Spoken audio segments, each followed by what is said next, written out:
Hello everyone.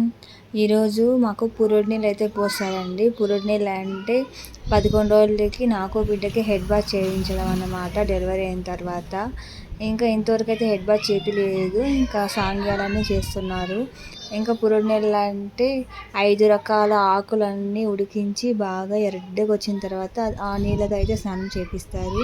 ఇంకా అక్కడ చూసారు కదా, రాళ్ళంతా పెట్టి పూజ చేశారు. అవంతా పూజ చేసిన తర్వాత బిడ్డకైతే స్నానం చేయించారు. ఇంకా మా ఆయన అయితే సాంబ్రానికని నిప్పులన్నీ రెడీ చేశారన్నమాట. ఇంకా నాకైతే నలుగులన్నీ పెట్టేసి మళ్ళీ స్నానం చేయించారు. ఈరోజు అయితే సోపు, షాంపూ అలాంటివి ఏమి యూజ్ చేయరండి. సోపు బదులు పసుపు, వేపాకు యూజ్ చేశారు. ఇవన్నీ అయిన తర్వాత షాంపూ బదులు అయితే పొడి యూజ్ చేశారన్నమాట. ఇంకా స్నానం అంతా చేపించేసి నాకు పసుపు కుంకుమ ఇచ్చినారు. పిల్లోడికి బట్టలు ఇవన్నీ తీసుకొచ్చి ఇంకా చింకుని అయితే ఇంతవరకు ఎవరికి చూపించలేదంటే ఈరోజు ఈవినింగ్ వీడియోలో అయితే రివీల్ చేస్తాము. మిస్ అవ్వకండి.